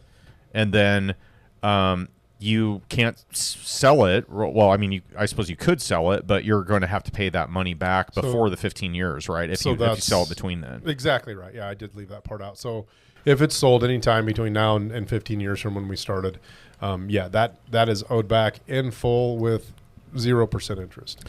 Oh, it's not prorated. So no, not at all. It's owed back in full. So, but the worst part of it is if you look at it as a lot of ass paying for a 0% construction loan, that's Yeah. not that bad either. So, What an ass pain. well, it's rough. It's rough. The Do you application think is, that's so. the biggest reason why there's only basically two dudes that are doing it? You being Absolutely. one. Absolutely. Yeah. No. Here's the next question. Will you do it again? I would probably rather consider it on a single family home, but I like speed and I can't stand sitting on something. So I would rather almost buy a tenant occupied property and start the process. Something like that. I hate buying something and just sitting on it for months intentionally. Well, Yeah. I remember they said locally there's that one guy, but he had hundreds of units, so obviously he systematized it not well enough that he could blast through these. Yeah, and there's plenty of caveats that I won't get into here, but if anybody would like to know more information on the details of that, they can certainly reach out to me. Yeah. No, that's great, man. Use your contracting services to move forward with it. Brad, what is now the other kind of offshoot of this? You have another property or properties where you have more of like a group home type of a project. Is that right? Is that like sober living? Yeah, group home. So no, group homes can be sober living. Most familiar for most of the group is Oxford House, and that is specifically a sober living home. So different classifications, different qualifications than ours. We're fairly specialized. I honestly didn't know how specialized we were until we got down the road a little ways. But we're specifically a therapeutic group home for 13 to 18-year-old girls. And they have to come to us from a physician, psychiatrist, or psychologist, or a court-ordered evaluation that then leads them to come to our facility. Now, do they have a designated, like, I don't know, person or group leader or something like that kind of oversees all of them? So primarily this is DHHS. Okay. That's the people Department that of Health and Human Services. Okay, thank you. And those are everywhere nationwide. That's our Nebraska one here.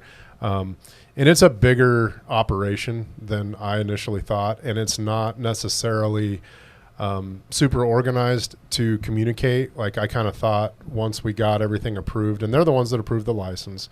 So we had to go through quite a bit of stuff with the city, and then we had to go through DHHS and get our license to be operational. And there's a lot of caveats on the construction to make it a group home. Like an Oxford House, it's just a house. Doesn't matter. You can pile people in and ignore some of the occupancy problems that normal facilities have. I'm not sure how they dodged that with the city, but they did. But we can't. We have to have fire sprinklers, fire alarm systems in a basic home and adhere to square footage requirements per person and things like that. But it is a full 24-hour facility. Licensed therapist on staff, nurses, there are people there all the time administering any meds or anything like that. How did you go down this path, like of this very specific type of group home? We had a flip house for sale. I'm bad with neighborhoods. 156 in Dodge, northeast of 156 in Dodge. And somebody came to us asking if they could do kind of a rental or a lease to own and if we'd put a sprinkler system in. And so started asking questions and kind of learning what they were after and went down that road quite a ways with that individual and kind of looked into stuff. And then I went and sourced a property that had a little better zoning on it to begin with.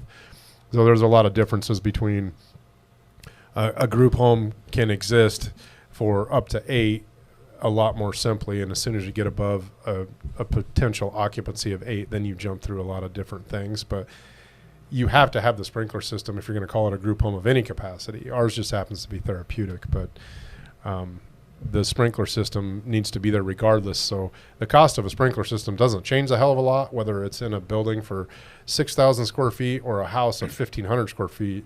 Your big cost is already had, so you just as well find a bigger place. Now, Owen, wouldn't you say that Brad really suffers from shiny object syndrome? Well, a little. I think he suffers from complicated object syndrome. Like he seems to gravitate towards stuff that is like a Rubik's Cube for most investors. I mean, there's a reason why he's the second person that has adopted implementing the housing program that he talked about earlier. Like Omaha's has got 1 million people in it almost. This so like is why in the you surrounding area. This is why he has 20 VAs because Yeah. he has to sign a VA for every project he has. Yeah, there's more of them than that. But yeah, we need Yeah. I do dive into the difficult projects, but I guess to me, I look at it from the more important side of I don't stop either. So I'm going to get through it. I'm going to figure it out. I'm going to make it happen, and then I'll decide if I want to do it again or not. But the group home, I've already bought the second facility. I haven't did a lot with it. It was a firehouse. Thanks, Wyatt. Firehouse like it was on fire, or firehouse like it housed firefighters? No, it was on fire. Got it. No, it's going to work out great. We covered it up and got a new roof on it and things like that, and we're kind of holding tight a little bit here. But the idea is that it'll be the exact same facility except for boys this time, and it's in my new quadrant of life in Northeast Omaha at this point. So. Oh, that's good, man. Well, listen, this is you've done so much in the last couple of years since we've had you on last. I think we need to maybe look at 12 months as our renewable guest entree here. But we've got a section that we covered last time. We're going to cover it again, and it's called Failing Forward. And this Failing Forward is brought to you by REsimply.com. If you're in the real estate game like I am, you know just how wild it can get managing everything from lead tracking to marketing, sales, and operations. That's exactly where REsimply, an all-in-one software for real estate investors, comes in. It's a lifesaver for thousands of investors out there. What's incredible about REsimply is that it is packed with everything you need. List stacking, driving for dollars, automated drip campaigns, a cold call calling dialer, complete phone system, email management, speed to lead, buyer management, a comprehensive task system, accounting features, and much more. It's like a powerhouse software crafted just for us in the real estate world, eliminating the need for juggling multiple subscriptions and integrations. So check out REsimply if you want to streamline your investing business and start closing more deals. Sign up through REsimply.com/Hartman. That's REsimpli.com/HARTMAN. And you'll snag 50% off of your first month. Plus, they're going to throw in a 14-day trial. So don't miss out and give it a look. And here we're going to talk about something that maybe hasn't gone so swimmingly for you here in the last couple of years. You got a deal, project, life situation, business situation that's happened that you can maybe tease us with here. With a nice learning lesson at the end. Yeah, the only one that's popping in my mind is kind of a longer story, but development projects. Went down that road, had some success on entitlements and exiting a pretty large apartment complex, new construction build, and followed that to another development project that didn't go so well. Lost some money on the investment side, didn't get a lot of capital return on some invoices that were outstanding. Pretty large numbers for me in consideration, but I had changed a lot of what I was going to do. I had some plans of actually working remotely for half my time for the next couple of years, and that didn't work out. But I did get to learn a lot from the guy that I was kind of following around. He had helped me on the local project and that development and the successful exit of that. And when I continued the path, he ended up in prison. We'll see when and if he gets out. And that deal obviously fell apart. The feds were all over that to make sure that got shut down before it happened. This is like a Michael Kramer part 2. There's a lot of details on this. I can see you're being a little guarded on it. I don't Owen blame knows most of the details. I don't know what all matters if I say it or not, but I learned a lot. I made more money on the successful exit of the project here than I lost on the other project, and those funds are definitely gone at this point. There was some hope there for quite a while that kind of drug on, but there's mid six figures that are gone and I'll never see again, which is hard pill to swallow. But I almost daily reflect on something that I learned from that guy. I was with him. I communicated with him almost daily for 3 years on one capacity or another. It was some personal, but mainly business stuff, and he was so good at a lot of things, and I just try and continue to take that side of it and skip the part that he was, kind of a POS as a person. Okay, this is actually great. Not for you personally, obviously, but great for us and the listeners. So now that you have some separation from that person, and you're looking back on it, do you see any warning signs that you either ignored willfully or just missed because why would you think of that with him in particular? In the vein of sniffing out bad actors before they really torpedo your business, right? Yeah, I reflect on that often. I think through that, not as much anymore. Like I said, I try to focus on the positive, and when the negative comes in, it's like, that's done. I learned what I can. But looking back, especially several months ago when this happened, when it kind of all blew up, I did a lot of soul searching on trying to figure out what I should have saw something, right? What'd you miss? I feel like an idiot. Right? I feel like a complete idiot. I talked to this guy, again, almost daily, probably average. I communicated with him once a day, 7 days a week for 3 years. I didn't see this coming. And there was a few warning signs here and there, and they got greater and greater the longer time went on. But what really what good. though? Can you think of anything in particular that maybe was happening? You're like, what is? Well, for this particular project, it was a bigger development project, out of state, and financing was tough. We were having some difficulties with financing, which everybody was. So that made sense. He spun some good stories. They made sense. A lot of truth to what he said. But the feds blew the deal up intentionally twice with lending within a day or two of closing, and that wasn't bullshit. Like, I was on the phone with the banker, the broker, the real estate broker, and hearing that's what happened. And it's like, why? Well, they're looking into to him. It's like, okay, well, he told me about it. Yeah, they're looking into me for this. It's in the past, but they're trying to nuzzle into everything and screw up my life because of this. And look at what they did at Trump. And he told. And again, I was pretty close to him. I considered him a very close friend. But he also had that narcissistic side that I just couldn't see. And I definitely have a fault for viewing the positive of people anyway. I want to look back and go, the hell with that. I'm not going to do that again. I won't make that mistake again. But the reality is I will. I'm over trusting. But you're still talking to Owen, so that's something right there. Right. No, I don't want to close off and be a grumpy ass about anybody I communicate with. I'll continue to be open. I will continue to at some point get burnt in time by somebody that's not so good. But you're also more cautious now too. Yeah.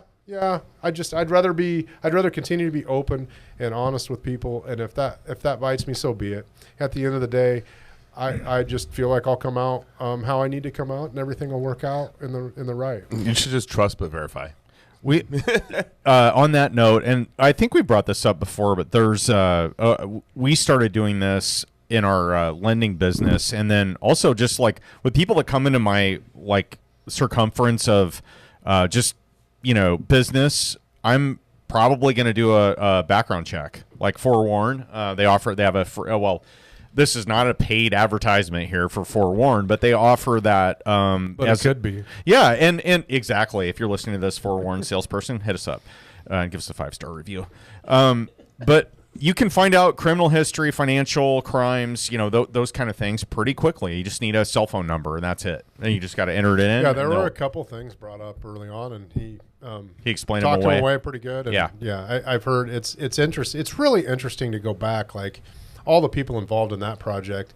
I started reaching out, and I'd communicated, and he did a good job of putting us all together one-on-one on our buckets, our compartments. And we discussed that part of it and didn't go beyond that. And, uncovering it after the fact, it's almost, if you can remove yourself from it and look at it from how the hell that's amazing. Like, holy crap. How did he coordinate all that and not get caught? It's amazing. It almost makes you wonder though, like, cause I love true crime. Like I'm fascinated with just stories of like how stuff, transpired. And it just makes you wonder, like in a case like you're talking about, not without knowing all the details here for everyone, but like it appears that he spun this web of like he masterminded a really complex, thing where maybe it was just more of like he was just going along being himself and then got into a tough situation and went down the wrong road, and then it was a slippery slope after that. That makes sense at the high level, but there's podcasts specifically for this that are out, and no, he was a piece of shit from day one. Okay. I need to know who this hearing person the is. beginning story, it was like, wow, okay. Had no idea. I thought there was some bumps along the way and kind of took it as, knowing what his net worth was. I didn't know. He had talked about things. He had been involved in projects, all high level. Nothing he did was under probably a $50 million project that I knew about, and some upwards of $300 million that he was involved in. And he was to some level, but he was able to utilize his knowledge of those to leverage people bringing money into the deal that he would just up and run with. And it's crazy to me the level of skill and knowledge he had. He could have spent half the effort he did and done it legit. Successful, like legitimately super successful. So it's crazy. Man.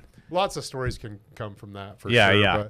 But, and I know it was failing forward, but I learned a lot. I mean, at the end of the day, the last deal I did was a huge loss, but I learned a lot from that guy. I don't regret meeting him. But it is an interesting chapter in my life for sure. Well, I like so I was actually thinking about this like yesterday or the day before about just I was looking back on I'm involved in a lawsuit with a former business partner that I'm pretty upset about, and I'm looking back at the decisions I made along that process and really like trying to say, what did I miss? What did I willfully ignore? If that comes up again, would I make the same mistake? Yes. And it's one of those things where I'm kind of the same way, where I'm optimistic and I like to believe in people and but would I be more am I more cautious now? Yeah. And I'm not going to be more, as freewheeling with loaning money out in my, to people that I know that were maybe I would have before. But yeah, it's and you're getting old. You got to be more I am cautious. getting old. I don't got much time left. Protect that nest egg. That's right. You old Thanks. geezer. God, who invited this guy? Okay, no, I think it's about time we get into the OT with Owen and Ted. All right, Brad.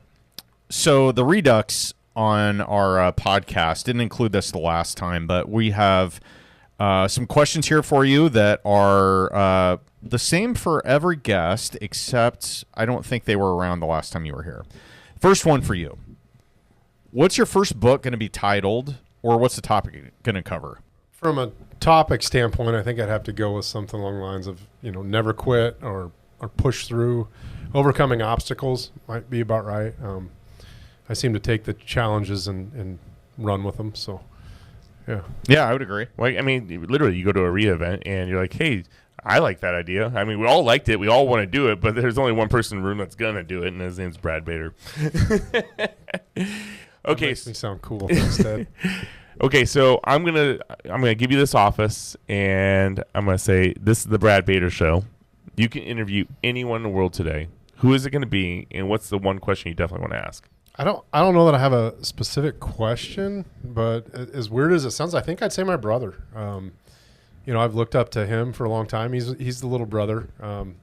The little big brother. Former podcast guest also. I think he was like episode 9. I think we were fairly close. Yeah, together. he was. You were 7. I think he was 9. It was the Bader sandwich. I think I'd love to just sit down and have a real, no holds with David. He's kind of hard to pull out specific info from. Sometimes he's really good. As much as I get shit for not answering, he's a master at it.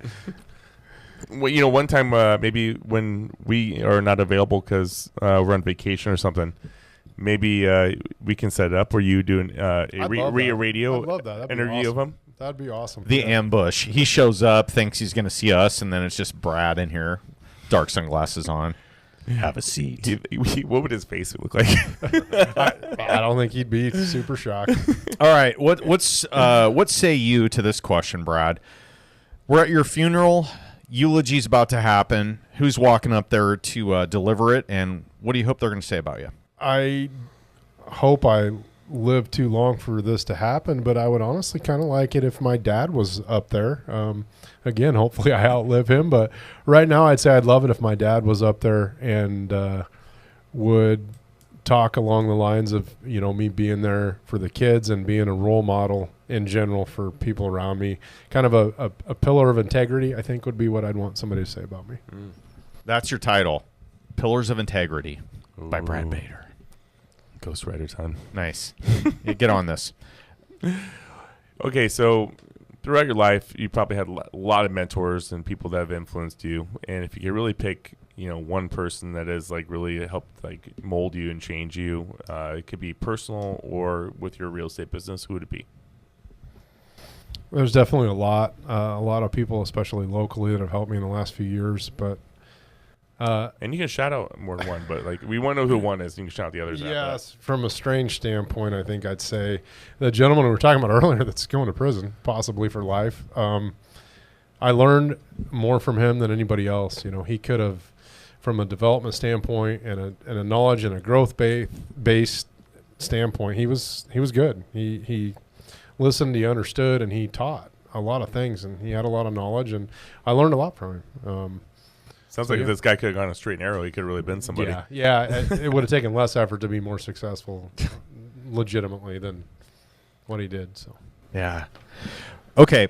So you're not super active on social media, but if somebody catching his VAs are. wants to, yeah, I'm sorry, the virtual Brad is all over. well, not really. But what are you looking for in your business or businesses right now that maybe if somebody catching this, they happen to know someone or have a contact or know how to help you? Anything you're looking for actively in your business? Yeah, we can always use help with the education of VAs, I think, to some extent. Point people in our direction so that we can explain what VAs should be and can be, because it's becoming a little bit of a flooded arena of how cheap can I hire somebody, and the knowledge needs to be there and the understanding needs to be there, and that's what we really try and provide. And whether you ever want to hire us or not, I think most people at some point in their life, especially if they're an entrepreneur of any kind or even a small business operator of any kind, they're going to need a VA if they don't already have one. So learn that knowledge, help us give that knowledge to people. We're working on that right now. We're actually going to speak, and thank you, Owen. Shout out to you. But we are going to go present at the Des Moines REIA here in August. Awesome. As well. So. Oh, can we That's pre-plan great. it? I'd like to go on this trip since I had to miss the last. I don't know, couple. man. I can only hear no so many times before I quit asking. I was on my family vacation. Okay, whatever. I guess we see what's more important. Because you say More- yes to everything. More roofies, Owen. You'll get it. Hey, it's for those catching this in Omaha, you guys should really take a road trip to Des Moines. I mean, it's kind of same but different.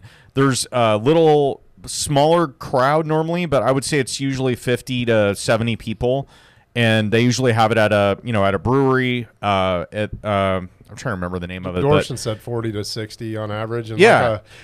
he described it to me, and I said, so it's a live podcast, basically. And he's like, well, yeah, that's exactly what it Yeah. is like. He hadn't thought about it. But there's some great people there. I have had I'm not just saying this. Every time that I've gone to that, and I think I've been 3 or 4 times now, they're gracious. The people are just like you would expect Midwest people to be. I mean, very open, and they want to know about you and tell their story. It's fun. It's just it's like the Omaha meetups, except just a shade smaller. But I mean, the people are equally as cool. It's fun. I love you going can there. see it in Grantham too. Yeah. I mean, it's a reflection of him. Yeah, he's a good dude. Darson Grantham. If you want to reach out to him, he's all over the socials. He's pretty active guy, unlike Brad.